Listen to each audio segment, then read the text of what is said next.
Segment 4, India, the new convergence. India is about 14 years behind China.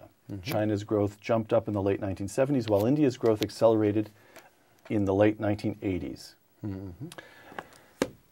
China grew because the supreme leader, Deng Xiaoping, said, we're going to grow. Why did India begin to grow? You know, it was a more gradual. I mean, I admire the people, the leaders in India who've engineered this, particularly the current prime minister and the people who've worked with them. You know, they had a system that was malfunctioning, xenophobic on the economic sense, overly managed, not as bad as central planning, but way too big a state sort of sense of control. And they just slowly dismantled the apparatus. A friend of mine who worked with Manmohan Singh all the way through this said, you know, there's two aspects to reform.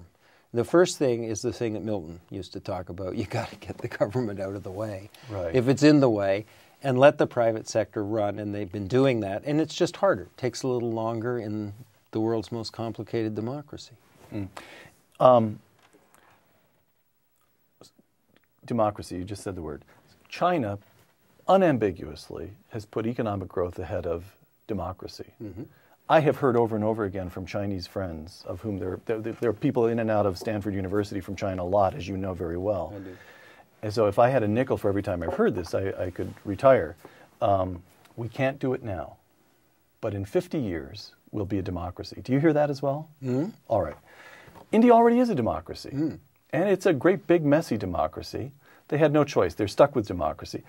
What's the right model there? If you're Russia, and you say, "Woo, we tried democracy," do you feel some sympathy for Putin? Is the example of China, state control, free markets, growth, versus India, democracy, and you got to fumble around for a decade and a half before you even begin to get in gear?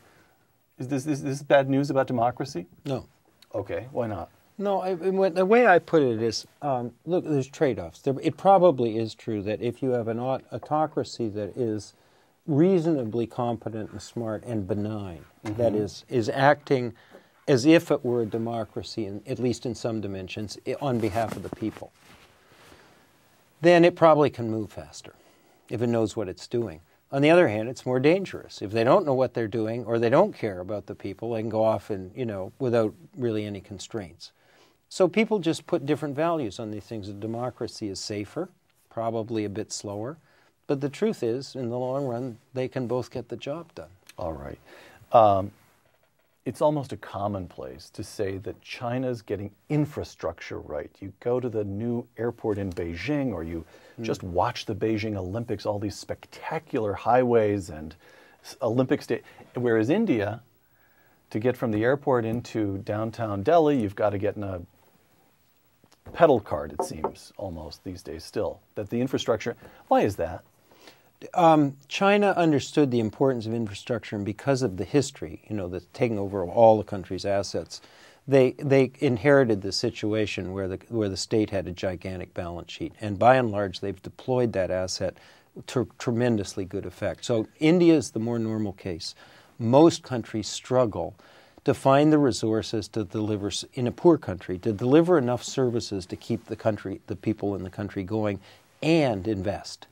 And there's, obviously, if we're talking about long time horizons and people are poor and have immediate needs, the democratic process puts pressure tends to squeeze out the investments. Right.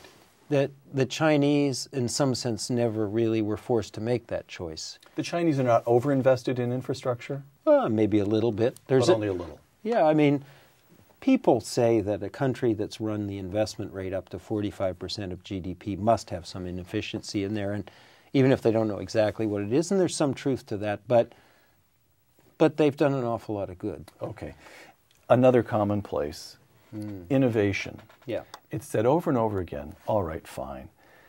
If we here in Silicon Valley design an iPod, China will build a city to manufacture it.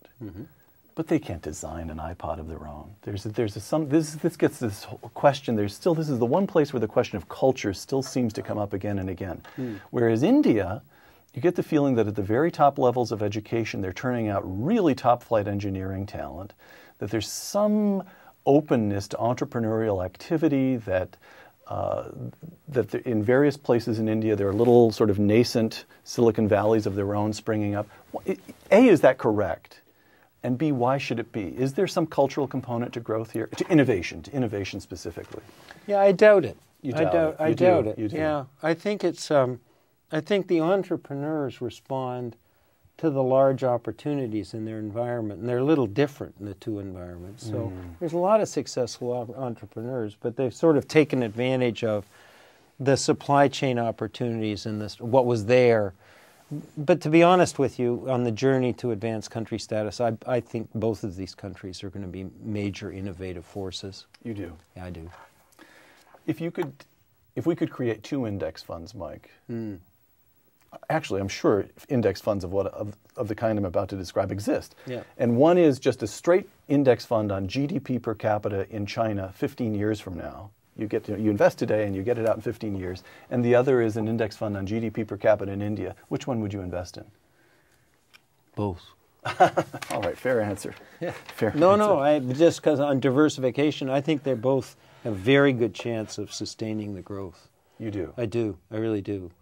So the 9% growth rate in China is sustainable over a decade and a half? Really? At least a decade, I think. They'll slow it down on purpose.